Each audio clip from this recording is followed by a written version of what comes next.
Good morning, friends. Today we are going to continue. The next part of this unit is nothing but the directional bonding. It is also known as the orbital approach.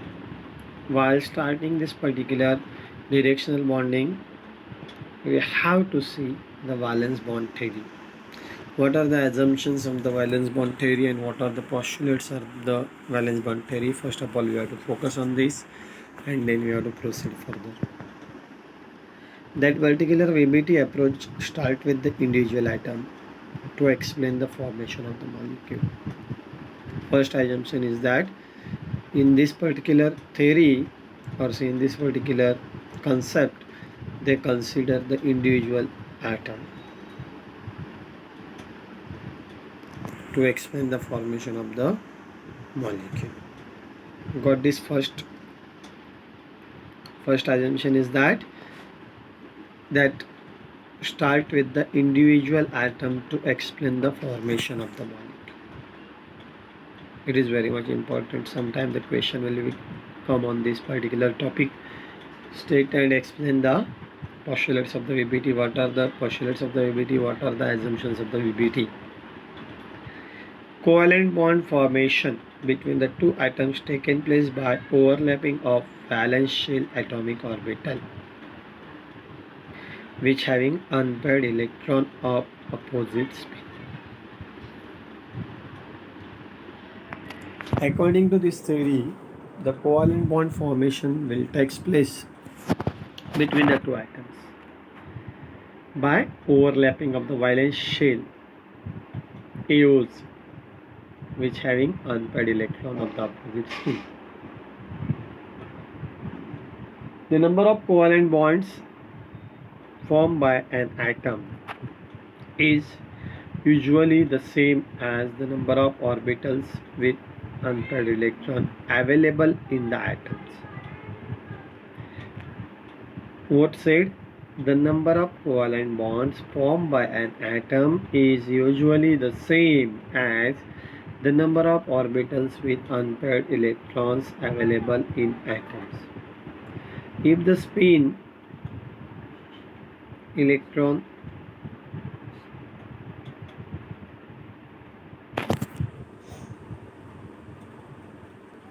that assumption says that the number of covalent bond forms by an atom is usually the same as number of orbitals with the unpaired electron available in the atom.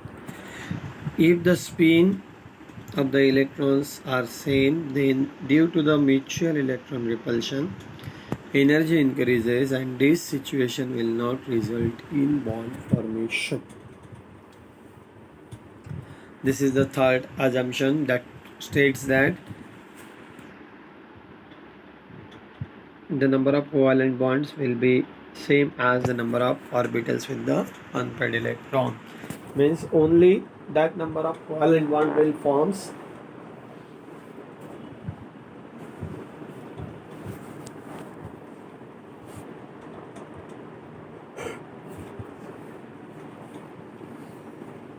fourth number assumptions. If the atomic orbitals in the valence shell of combining atoms have paired electron, they will not as non-bonding electron pairs of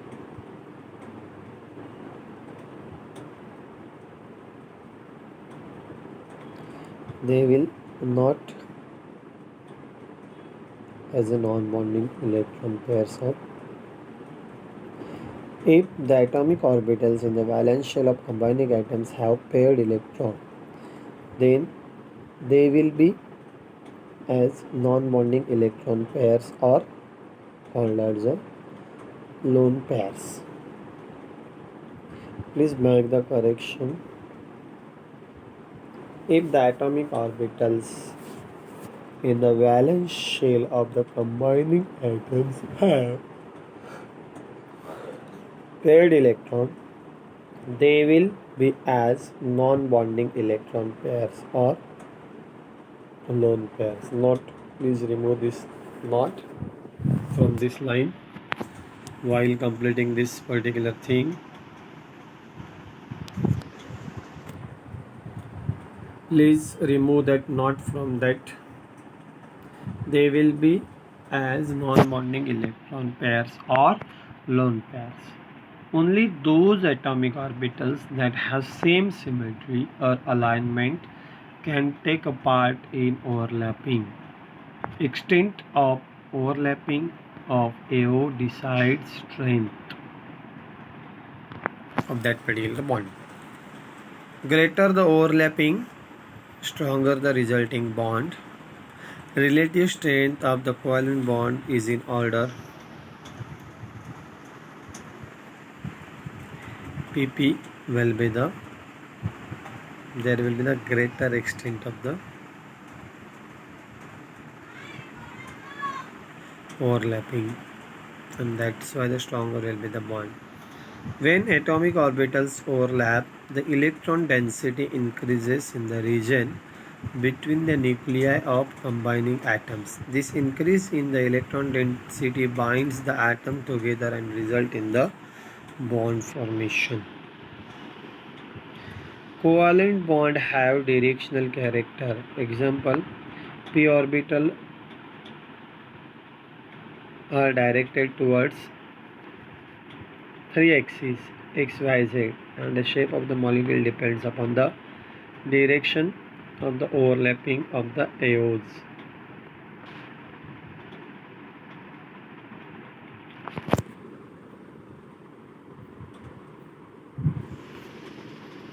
During covalent bond formations, some energy is released. This energy can be used for,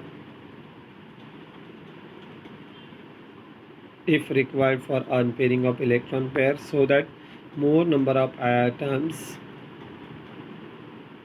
atomic orbitals with unpaired electrons are available for the bonding. During the covalent bond formation, some energy is released. This energy can be used for, if required, for unpairing of electron pair so that more number of atomic orbitals with the unpaired electron are available for bonding. Even after covalent bond formation, the combining atomic orbitals retain their identity as electron move only under the influence of its own nucleus in each atom. Even after the covalent bond formation, that particular AOs will retain their identity.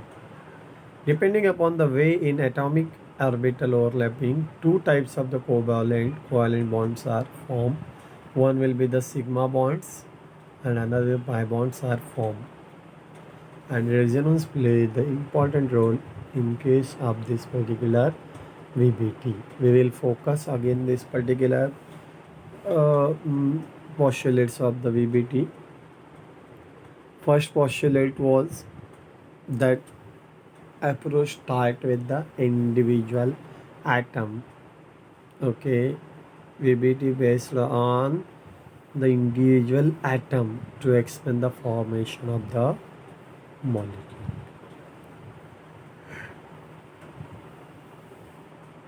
First was very simple. They consider the individual atom to explain the formation of the molecule. Then second, covalent bond formation between the two atoms taken place by overlapping of the valence shell atomic orbitals which having unpaired electron of the opposite spin. Two AOs should be there with the unpaired electron of opposite spin. Then next, the number of covalent bonds formed by an atom is usually the same as the number of orbitals with unpaired electron available in the atoms. If the spin of electron are same, then due to mutual electron repulsion, energy increases, and this situation will not result in bond formation. This is the third one. Then the fourth one, if AOs in the valence shell of the combining atoms have paired electron, they will be as non-bonding electron pair or lone pairs.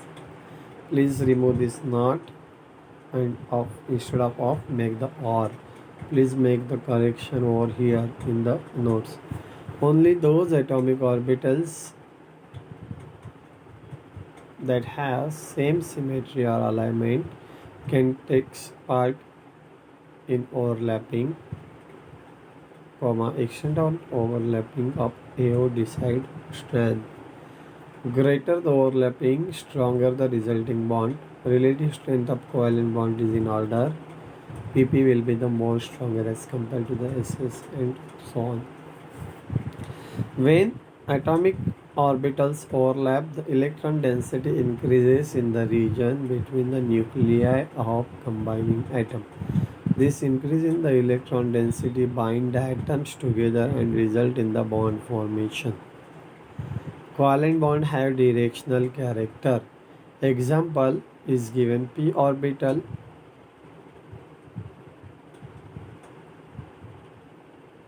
are directed towards three axes x, y and z,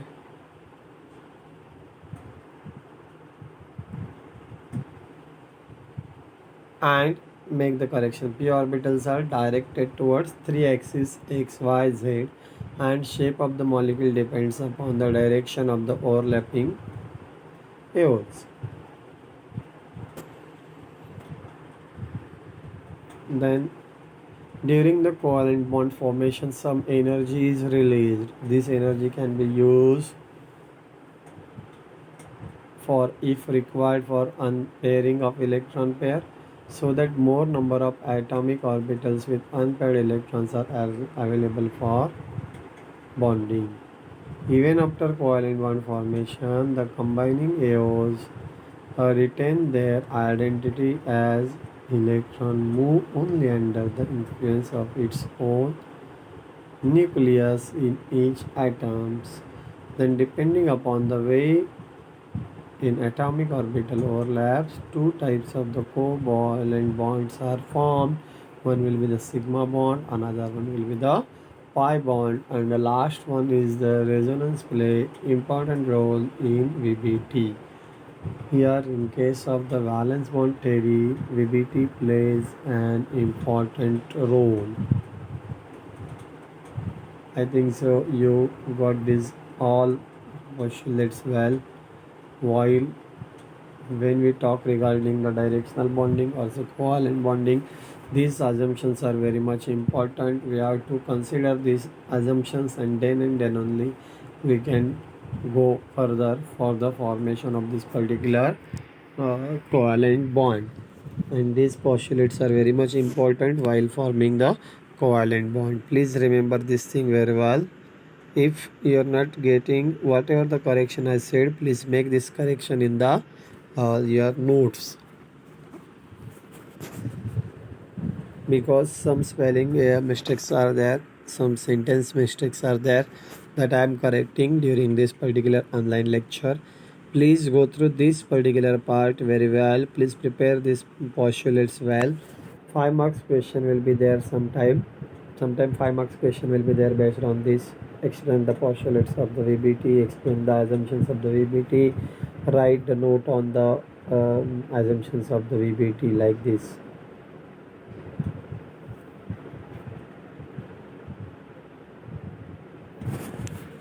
Please prepare the part well, because very simple assumptions are there. Okay, you can write in your own word. There is no necessity to write the same as whatever given in the notes.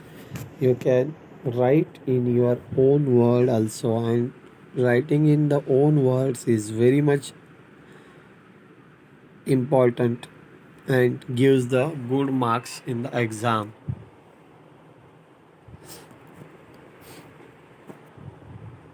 In the next lecture we will see the next part, what will happen in the potential energy